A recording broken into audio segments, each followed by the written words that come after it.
नमस्कार दोस्तों, स्वागत है आपका हमारे इस वीडियो के अंदर, जिसमें हम द हिंदू और दैनिक जागरण के जो मोस्ट इंपॉर्टेंट जो एग्जाम से रिलेटेड जो हमारी जो न्यूज़ हैं उसके बारे में डिस्कशन करेंगे। साथ में ये भी देखेंगे भी कौन सी न्यूज़ ऐसी है जो हिंदू के अंदर आती है, मतलब दैनिक जागरण के अंदर नहीं आती है। ठीक है, तो ऐसी कोई बात नहीं है। जो दैनिक जागरण जो मोस्ट इंपॉर्टेंट न्यूज़ होता है वो दोनों ही न्यूज़पेपर में अच्छे से आती है। सिर्फ एक एडिटोरियल पेज ऐसा है जिसको आपको हिंदू के बढ़िया आते हैं और दैनिक जागरण पे भी अच्छे आते हैं। ठीक है, दोनों को ही पढ़ने चाहिए। ठीक है, तो ये वैसे दो का है। वैसे आज तारीख हो गई है 3, तो कल मैं रिकॉर्ड नहीं कर पाया, तो इस करके मैं आज ये रिकॉर्ड कर रहा हूँ। शाम तक वह 3 का भी आपको मिल जाएगा। ठीक है, इसके अंदर जो भी न्यूज़ होगी उसके हम क्वेश्चन डिज़ाइन करेंगे और क्वेश्चन के हिसाब से उस न्यूज़ को हम डिस्कस करेंगे। ठीक है, ताकि हमें वह न्यूज़ ज़्यादा दिन टाइम तक याद रह सके, क्योंकि क्वेश्चन के बिहार पर जो चीज़ याद करते हैं वो हमें जमते ज़्यादा याद रहती है। ठीक है, और ये सीधा हिंदी के अंदर करेंगे, यानी देवनागरी लिपि के अंदर। अगर आप चैनल पर नए हैं तो चैनल को सब्सक्राइब कीजिए। चलिए शुरू करते हैं। हमारी जो पहले की न्यूज़ है वह कहती है मंदी पर सवाल है। सवाल दिया था हमारी निर्मला सीतारमण जी ने। उन्होंने जो विपक्ष का जो हंगामा किया था उन्होंने महंगाई पे, उन पर उन्होंने जवाब देते हुए उन्होंने कहा था भी जो यूक्रेन और जो हमारा जो महंगाई थी, जो महंगाई उस पर हमारा कम प्रभाव पड़ा है, चाहे वो रूस यूक्रेन का जो युद्ध है उस पर भी हमारा जो अर्थव्यवस्था पर ज़्यादा प्रभाव नहीं पड़ा है, न ही कोरोना महामारी के कारण भी हमारे पर ऊपर ज़्यादा प्रभाव नहीं पड़ा है। हमने जो सोयाबीन है, मक्का है और जो हमारे जो पाम ऑयल है उनके ऊपर जो आयात शुल्क है वो भी हमने घटाया है। तो इस पर किस प्रकार का क्वेश्चन बन सकता है, तो इसमें क्या है, उपभोक्ता मूल्य सूचकांक के बारे में निम्नलिखित कथनों पर विचार कीजिए। उपभोक्ता मूल्य सूचकांक के तहत मुद्रास्फीति की गणना केवल क्या कहते हैं, वस्तुओं के मूल्य के परिवर्तन के आधार पर की जाती है। इसका जो पहला कथन है वह गलत हो जाता है, क्योंकि जो उपभोक्ता मूल्य सूचकांक के आधार पर जब हम गणना करते हैं तो इसके अंदर वस्तु और सेवा दोनों के लिए जाते हैं। जबकि हम जो थोक मूल्य के आधार पर करते हैं तो उसमें केवल और केवल हम वस्तुओं को लेते हैं, जिसके अंदर हम एक बास्केट बनाते हैं और बास्केट के अंदर हम वस्तुओं को रखते हैं, उन्हीं के परिवर्तन को हम देखते हैं। इसकी गणना भारतीय रिजर्व बैंक द्वारा की जाती है, तो ये कथन भी गलत है, क्योंकि इसकी गणना किया जाए एनएसओ द्वारा की जाती है। ठीक है, तो पूछा गया सही कथन, तो सही कौन सा भी नहीं है, तो उत्तर हो गया इसका डी। ठीक है, इसका जो दे रखा है उपभोक्ता मूल्य सूचकांक बस यही दे रखा है। इसके मुद्रास्फीति की गणना वस्तु और सेवा पर की जाती है, और एनएसओ जो किसके अंदर आता है, सांख्यिकी एवं क्रिया जो कार्यक्रम क्रियान्वयन मंत्रालय के अंदर आती है। और जो महंगाई दर रही है हमारी जो 7.4%, जो कहाँ तक पहुँच गई थी, हमारी 13% के आसपास पहुँच गई थी। ठीक है, अगला कहता है 5G स्पेक्ट्रम की नीलामी से संबंधित है। इसमें वैसे कोई खास इंपॉर्टेंट नहीं है, पर इतना है भी सरकार को लगभग 1.5 लाख करोड़ के आसपास रुपए इससे प्राप्त होंगे। तो आंसर क्या है हमारे लिए, 5G तकनीक के बारे में निम्नलिखित कथनों पर विचार कीजिए। 5G तकनीक पूर्व की प्रौद्योगिकी की तुलना में निम्न, मध्यम और उच्च आवृत्ति पर संचालित होती है। ठीक है, तो इसका जो पहला कथन है वह सत्य है, क्योंकि जो 5G तक टेक्निकली जो थे, जो वो निम्न पे, जहाँ पे 2G होती थी, फिर मध्यम और उच्च, यानी तीनों जो बैंड होते हैं उस पर संचालित होती है। इसकी जो लिटरेसी रेट में वृद्धि होगी, तो इसका जो दूसरा कथन है वह गलत है, क्योंकि लिटरेसी रेट एक ऐसा रेट होती है जिसमें क्या होता है भी एक डाटा एक स्थान से दूसरे स्थान में पहुंचने में कितना टाइम लेता है, जिसको हम कहते हैं लिटरेसी रेट। ठीक है, इसमें डेटा के स्थान यानी एक स्थान से दूसरे स्थान पर तीव्र गति से स्थानांतरित किया जाता है। ठीक है, तीसरा कथन भी सत्य है, क्योंकि हम इसके अंदर कहते हैं कम से कम हमें 1 GB के आसपास की स्पीड मिलेगी। ठीक है, तो पूछा गया सही कथन, तो सही कथन कौन सा, केवल केवल 1 और 3। ठीक है, अगला कहता है ये बस यही चीज़ इसके अंदर दे रखा है।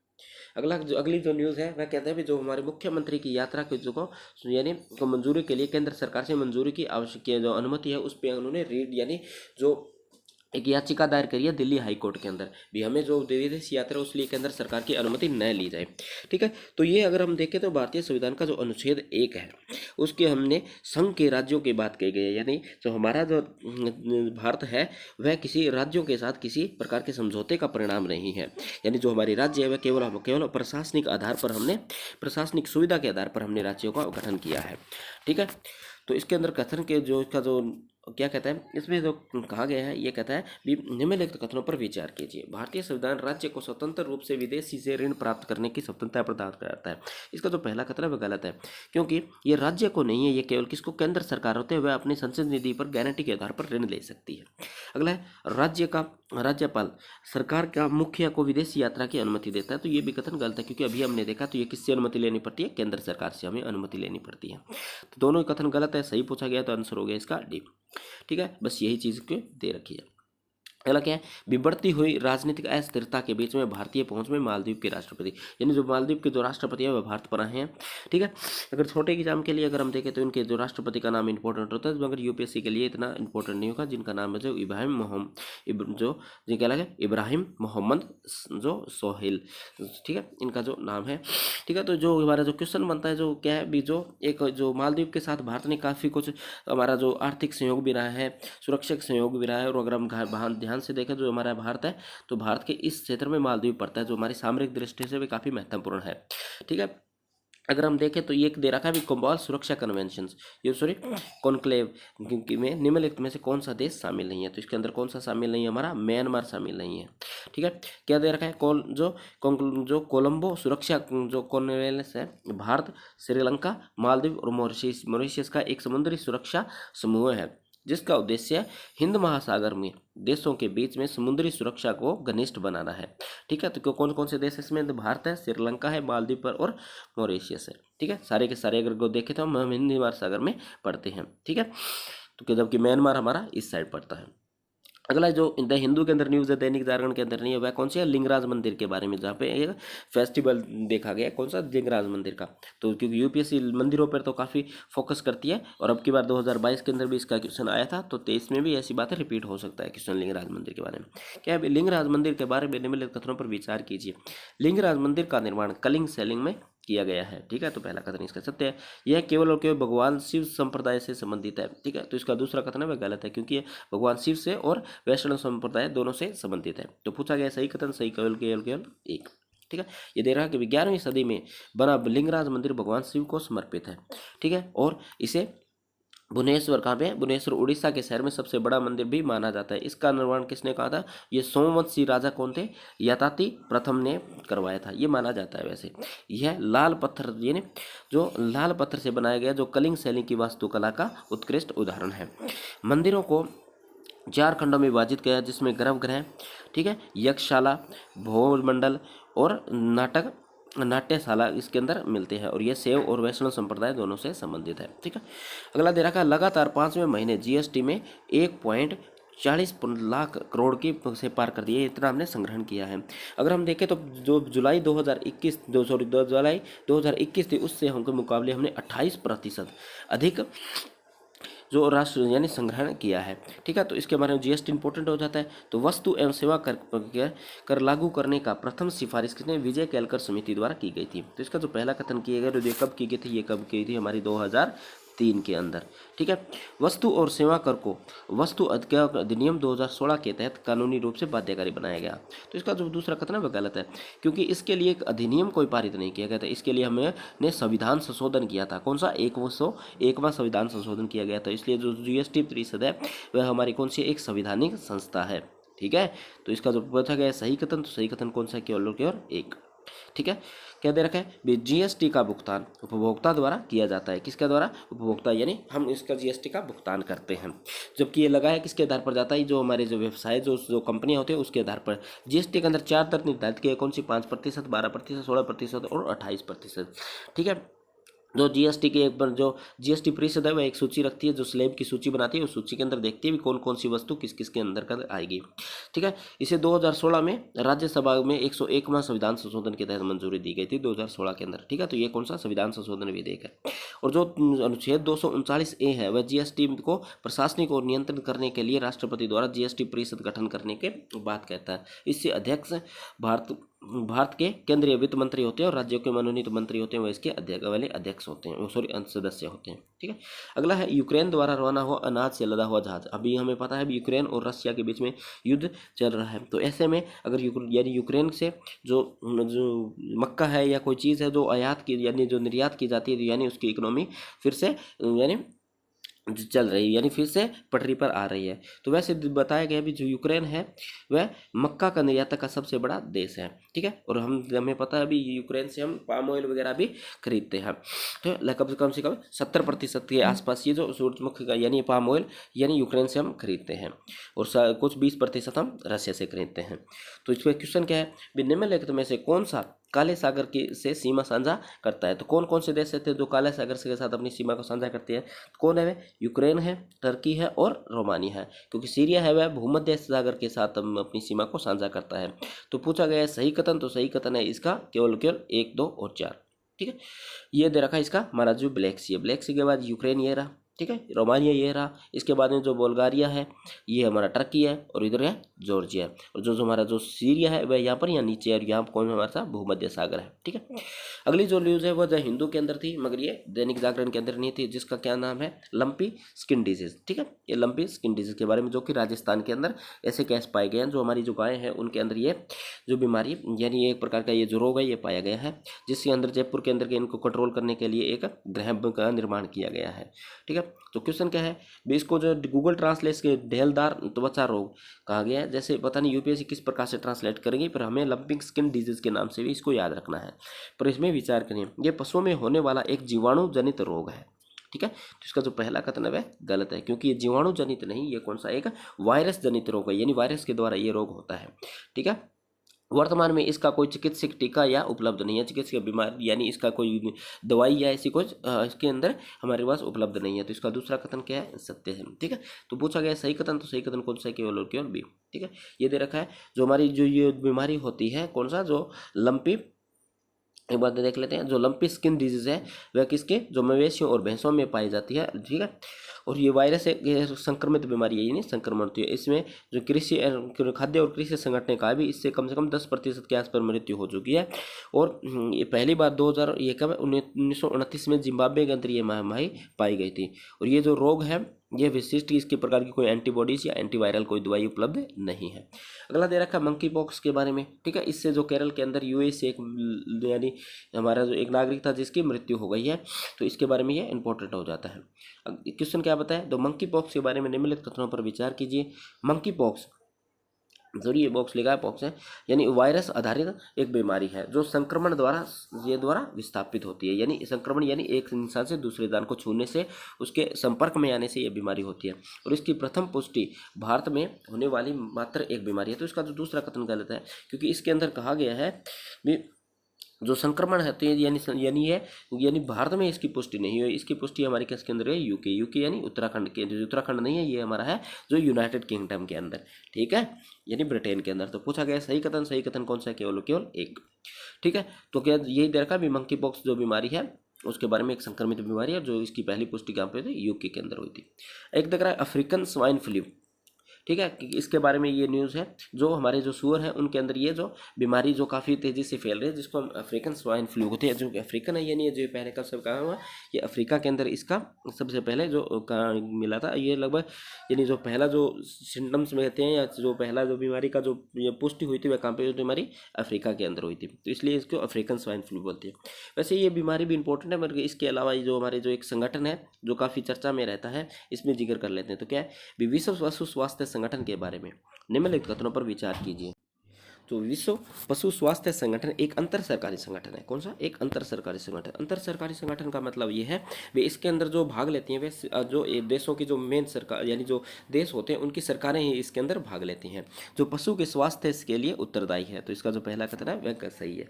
ठीक है, दूसरा कथन है भारत इसका सदस्य देश नहीं है। तो दूसरा कथन इसका गलत है, क्योंकि भारत इसका सदस्य देश है। अगर 2018 की बात करें, 2018 के आसपास इसमें लगभग 182 के आसपास सदस्य थे। ठीक है, पूछा गया सही कथन, तो सही कथन कौन सा है? केवल एक है। ठीक है, थोड़ा सा पढ़ लेते हैं। पहले इसके बीमारी के बारे में पढ़ लेते हैं। क्या कहता है? जो अफ्रीकन स्वाइन फ्लू एक अत्यधिक संक्रमित बीमारी है। संक्रमित बीमारी यानी एक जानवर से दूसरे जानवर में फैल सकती है, और ये यानी पशु रोग है। पशु रोग का मतलब ये सिर्फ पशुओं में होता है, और ये घरेलू व जंगली सूअर होते हैं उनमें संक्रमित करता है, और पहली बार उसे 1920 के अंदर अफ्रीका में पाया गया था। इसका प्रसार रोकने का एकमात्र तरीका भी उस जानवर की मृत्यु। ठीक है, यानी उसको सिर्फ क्योंकि ये संक्रमित बीमारी है यानी एक जानवर से दूसरे जानवर में फैल सकती है, तो इसका कोई भी हमारे पास इलाज तो है नहीं, तो इसको हम क्या करेंगे भी वो जो जानवर होगा उसके हमें यानी उसको हमें यानी डेड करना पड़ेगा, यानी उसको मारना पड़ेगा। ठीक है, अगला कहता है यह केवल जानवरों से, एक जानवर से दूसरे जानवर में फैलता है। ठीक है, तो ये हमने देख लिया भी, एक संक्रमित बीमारी केवल और केवल जानवरों में यानी फैलता है। अगला, ये जो विश्व पशु स्वास्थ्य संगठन है, हमने देखा था एक अंतर सरकारी संगठन है और विश्व भर में पशु के स्वास्थ्य को सुधार के लिए उत्तरदायी है और विश्व स्वास्थ्य संगठन ने एक सह समंदर संगठन के रूप में भी इसको मान्यता दी है। वर्ष 2018 में इसके 182 सदस्य थे और भारत इसका सदस्य देश है और इसका मुख्यालय कहाँ पर है? पेरिस, फ्रांस के अंदर है। ठीक है, एक ये जो न्यूज़ दे रखी थी उसमें क्या कह रहा है, जो हमारी जो ड्रोन नीति 2030 तक भारत को वैश्विक ड्रोन हब बनाने के लिए उठाए गए कदम, ये दैनिक जागरण के अंदर थी और ये द हिंदू के अंदर ये न्यूज़ नहीं थी। ठीक है, क्योंकि ये जो ड्रोन नीति थी इसमें 2022 के अंदर क्वेश्चन शायद बनना था क्योंकि काफ़ी इंपॉर्टेंट न्यूज़ थी, मगर नहीं बना, तो शायद 2023 के अंदर पूरे पूरे चांस है भी ड्रोन नीति पर हमारे क्वेश्चन बन जाए। ठीक है, तो इसका जो क्वेश्चन क्या है, निम्नलिखित कथनों पर विचार कीजिए। 400 फीट तक उड़ने में सक्षम ड्रोन को संचालित करने के लिए पूर्व अनुमति की आवश्यकता नहीं है। तो इसका जो पहला कथन है वह बिल्कुल सही है, क्योंकि जो 400 फीट की गहराई तक यानी किसी विशेष जगह को छोड़कर जो रेड जोन या येलो जोन के अंदर आता है उसको अंदर, सॉरी, जो रेड जोन के अंदर आता है उसको छोड़कर इसको आप कहीं भी उड़ा सकते हैं जो 400 फीट तक उड़ने में सक्षम है। ठीक है, अगला है रेड जोन केवल और केवल सरकार द्वारा विशेष परिस्थिति के अंदर ही ड्रोन की संचालित किया जा सकता है। ठीक है, तो उसका दूसरा कथन भी सही है, ये परिस्थिति है, प्रस्तुति नहीं है। ठीक है, तो दूसरा कथन भी, क्योंकि रेड जोन के अंदर सिर्फ सरकार कुछ विशेष परिस्थितियों में ही कोई ड्रोन का संचालन कर सकती है। ठीक है, वैसे अन्यथा नहीं किया जा सकता। ठीक है, तो उनसे पूछा गया सही, तो सही हमारा कौन सा है? सी। ठीक है, एक ये दे रखा है जो काफ़ी इंपॉर्टेंट न्यूज़ है, जो दैनिक जागरण में थी, द हिंदू में नहीं थी। तो इसमें कहा रखा है जो महात्मा बुद्ध से संबंधित इन्होंने एक, जो हमारे जो कौन है शिल्पकार है संदीप विश्वकर्मा, इन्होंने क्या किया भी, जो लकड़ी पे इन्होंने एक निकासी किया जिसमें महात्मा बुद्ध के अंदर जो महात्मा बुद्ध के जो धम्म थे उनके बारे में इन्होंने बताया है। इसके अंदर जो इन्होंने वर्णन किया उनका जो महाकाव्य था बुद्ध चरित्रम को वर्णित 28 संघों को विभक्त किया है, यानी 28 अलग अलग जो बुद्ध चरित्रन के जो बताया गया था उनकी जो 28 घटनाओं के बारे में उनको इन्होंने इनके अंदर चित्रित किया गया है। ठीक है, तो ये जो बुद्ध चरित्र थी ये किसके द्वारा लिखी गई? तो ये हमारी अशोक घोष के द्वारा। ठीक है, एक बार ये देख लेते हैं, ये देखो बुद्ध, जो हमारे जो बुद्ध चरित्र थी वह किसके? अशोक घोष के द्वारा लिखी गई थी। ठीक है, इसके 28, इसके बाद में जो बुद्ध से संबंधित जो महत्वपूर्ण जो ग्रह त्याग की जो महत्वपूर्ण 4 घटना थी इसके बारे में काफ़ी क्वेश्चन पूछा जाता है, जिसमें जो उन्होंने क्या देखा था? वृद्ध पुरुष देखा था, बीमार पुरुष देखा था, मृत्यु देखा और एक सन्यासी को देखा था। ठीक है, ये घटना ऐसी थी जो उन्हें घर त्याग के लिए यानी प्रेरित किया था। और उसी के बाद में जो सारनाथ के अंदर बुद्ध ने अपना प्रथम उपदेश दिया था, ये भी काफ़ी बार इंपॉर्टेंट पूछा गया है, बहुत बार ये प्रश्न रिपीट हुआ है। तो हमारा जो क्वेश्चन क्या है इसमें क्या कहता है? बुद्ध चरित्रम निम्नलिखित में किसकी एक रचना है? तो ये किसकी रचना है? हमारी अशोक घोष की। ठीक है, अगला एक क्वेश्चन है, इस पर क्वेश्चन तो नहीं है मगर वैसे भी है, आज़ादी के 75 वर्ष पूरे होने पर हमने एक आज़ादी सेट उपग्रह बनाया है और यह एक प्रकार का लघु उपग्रह है। लघु उपग्रह का मतलब ऐसा होता है जो 500 किलोग्राम से कम के जो उपग्रह होते हैं उनको हम लघु उपग्रह कहते हैं। ठीक है, इसको हम निम्न कक्षा में करेंगे। इसमें जो छात्रों ने बनाए इसके अंदर हमने सोल पैनल लगाए हैं, सेल्फी का जो कैमरा लगाया है, इसके साथ में हमने जो संचार के लिए एक ट्रांसपोंडर यानी वहाँ से जो तस्वीर लाई जाएगी उनको पहुँचाने के लिए हमने इसके अंदर ट्रांसपोंडर लगाया है और यह कितने 6 महीनों तक अपनी सेवा देगा। ठीक है, अगला है मध्य प्रदेश में चीतों के लिए बनाए गए बाड़े में हुए तेंदुए की। ठीक है, देखा गया है भी तेंदुआ, बाड़े का मतलब कैसा है भी, जैसे एक क्षेत्र के अंदर इसके अंदर तेंदुए रहते हैं तो यहाँ पर ये जालियाँ लगा दी जाती है, जिससे क्या होता है भी जो मानव गतिविधियों से के कारण इनको हानि ना हो और उनके कारण मानवों को हानि ना पहुँचे। ठीक है, वैसे इसके अंदर एक जोकर के होगा जो एक कोनूपुर जो कोना पालमपुर राष्ट्रीय उद्यान यानी जो नेशनल पार्क है वह कहाँ पर स्थित है? मध्य प्रदेश में, इसके बारे में। और ये कहाँ किससे संबंधित है? हमारे जो तेंदुओं से संबंधित है। एक वन्य जीव जो विशेषज्ञ उन्होंने कहा भी जो चीता फुर्तीला जरूर होता है मगर तेंदुए के उसकी तुलना में अधिक शिकार करने के में अधिक शक्तिशाली होता है। ठीक है, यानी जो तेंदुआ होता है वह चीते से अधिक शक्तिशाली होता है। ठीक है, इसका जो क्वेश्चन है वो किस प्रकार है भी, तेंदुआ पैंथेरा जीनस प्रजाति से संबंधित है। इसका जो पहला कथन है वह सत्य है, क्योंकि इसी प्रजाति से संबंधित हमारी जो बिल्लियाँ होती है वह भी इसी प्रजाति से संबंधित होती है। ठीक है, दूसरा कहता है इसकी एक विशेषता यह है कि इसके जो नर तेंदुओं की तुलना में जो मादा तेंदुआ 30% अधिक बड़े आकार की होती है। तो इसका जो दूसरा कथन है वह गलत है, क्योंकि इसमें जो नर होते हैं वह मादा से 30% आकार में बड़े होते हैं। तो पूछा गया सही कथन, तो सही कथन कौन सा है? केवल और केवल एक। ठीक है, अगला दे रखा है बाइडेन का परमाणु हथियार संख्या यानी कि सीमित करने के लिए एक वार्ता की गई थी। बाइडेन यानी जो अमेरिका के जो राष्ट्रपति है उनके द्वारा एक वार्ता की गई है जो परमाणु हथियार को सीमित करने के लिए। और ये क्यों गई है? क्योंकि हथियारों की संख्या को सीमित करने के लिए जो अमेरिका और रूस थे उनके बीच में एक समझौता हुआ था 2011 में, जिसको क्या नाम दिया गया था? न्यू स्टार्ट ट्रीटी के नाम दिया गया था। और यह समझौता 2026 को क्या हो रहा है? खत्म हो रहा है। ठीक है, 2026 को ये खत्म हो रहा है। और इससे दोनों महाशक्तियां परमाणु हथियार अब, क्योंकि ये खत्म होगा तो इससे वह परमाणु हथियार को और से और ज़्यादा बनाने के लिए स्वतंत्र होगी, यानी किसी प्रकार की उनके ऊपर बाध्यता नहीं होगी। अगर हम देखें तो रूस के पास 6,000 से ज़्यादा परमाणु हथियार हैं, और जो अमेरिका के अंदर 500 के यानी 5,500 के परमाणु हथियार हैं, और जो चीन है उसके पास 500 से अधिक परमाणु हथियार हैं, और जो भारत है, भारत के पास लगभग 65 से 70 के आसपास के परमाणु हथियार हैं। ठीक है।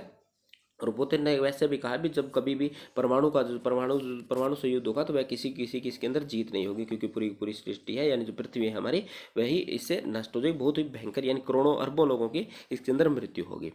ठीक है। तो क्वेश्चन क्या है, भी न्यू स्टार्ट ट्रीटी मुख्यतः किन देशों के मध्य में हुई, तो किन देशों के मध्य में हुई, और रूस और अमेरिका के बीच में हुई थी। ठीक है। अगला है ये वेस्ट कॉमनवेल्थ गेम के बारे में, क्योंकि ये राष्ट्र नियम भी हमारे सिलेबस के अंदर लिखा हुआ भी, अंतर्राष्ट्रीय तौर की जो महत्वपूर्ण घटनाएं उनके ऊपर भी हमको नजर रखनी है। इसमें जो कॉमनवेल्थ गेम है उसके अंदर जो ये जो ऑस्ट्रेलिया की जो महिला है जिनका नाम है यानी जिनका है एमान, जो मेकान है, इन्होंने जो 50 मीटर के जो पिस्टल से स्वर्ण पदक जीता, और ये 11 पदक जीत चुके कॉमनवेल्थ में। 11 पदक जीत के इन्होंने वो यानी वर्ल्ड रिकॉर्ड बनाया। इससे पहले इन्होंने सर्वाधिक 10 स्वर्ण पदक जीते गए थे। ठीक है। तो ये काफ़ी बड़ी न्यूज़ है, तो इस पर आप जरूर देखिए। और भारत के संदर्भ में देखें तो अभी तक भारत ने हमें 3 गोल्ड मेडल, 3 सिल्वर और 2 कांस्य पदक जीते, और कुल टोटल अभी तक हमने 8 पदक जीते हैं। ठीक है। एक न्यूज़ थी भारत के बारे में, मगर ये वो ज़्यादा इंपॉर्टेंट थी, तो इसके बारे में पूछा जा सकता है, और कॉमनवेल्थ गेम के बारे में भी पूछा जा सकता है। ठीक है। क्योंकि अभी ये चल रहे हैं, तो और आगे भी इसके बारे में न्यूज़ आएगी, तो जब ये कंप्लीट हो जाएंगे तो उसके अंदर और देख लेंगे। ठीक है। तो इसी वीडियो में इतना ही। तो चलिए मिलते हैं नेक्स्ट वीडियो में। अगर ये वीडियो आपके लिए हेल्पफुल होती है, प्लीज़ चैनल को सब्सक्राइब कर लीजिए और आगे शेयर भी कर दीजिए। ठीक है। चलिए मिलते हैं नेक्स्ट वीडियो के अंदर।